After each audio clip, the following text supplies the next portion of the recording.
Okay, so in our last video we looked over,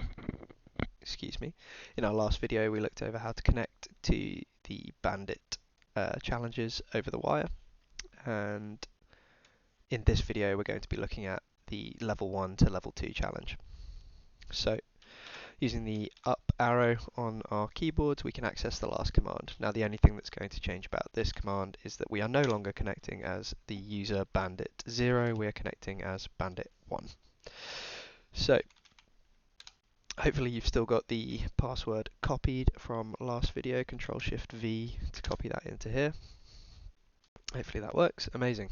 So let's read our brief for Bandit level 1.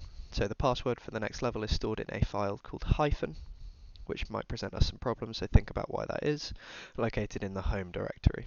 Commands you might need to solve this level. Now I would recommend in future videos reading through the manuals for each one of these commands, as they can be quite useful in future challenges, and possibly reading the helpful reading material. Okay, so cracking on with this challenge, let's clear that welcome message out of the way and print the working directory to make sure that we're in the right place. We are, so we are logged in as Bandit1 and we are in the Bandit1 directory. Now, what files are here? Let's list them. We have the hyphen file. Now this might present us a problem because flags, as we covered in the last video, are denoted with the hyphen. So if we look at the manual for list, we can see that all of the flags start with a hyphen. Now that will cause us a problem because when it comes to listing the file that we want to read from, so when we try and concatenate the input of hyphen, it will divert to standard input, which is not what we want. We want it to read from the file and not from our keyboard. Oopsie daisy. There we go, and we're out. We want it to read from the file and not from our keyboard. This is because cat takes standard input from the keyboard and it is expecting a flag to follow this hyphen. So how do we specify to cat that there's no flag coming and that the hyphen is actually the name of the file? Now there's two ways that we can do this.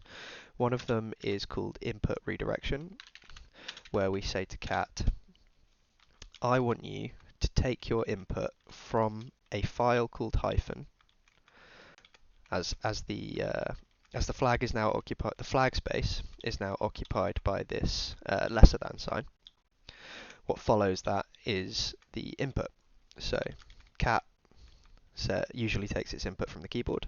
Now we're saying, I don't want you to take input from the keyboard anymore. I want you to take input from whatever is following this lesser than sign. And what is following the lesser than sign is a hyphen. So cat will look for directories or files in its current working directory for files named hyphen.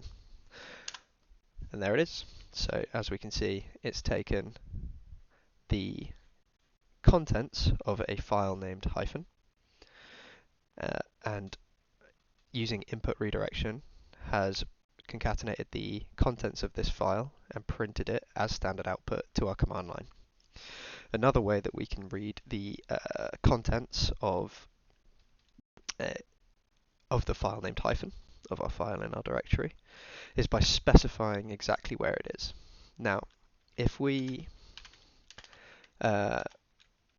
use cat dot or full stop or period to denote current working directory, so full stop in the Linux command line denotes this directory or the directory that we're currently in, and then / denotes the path to.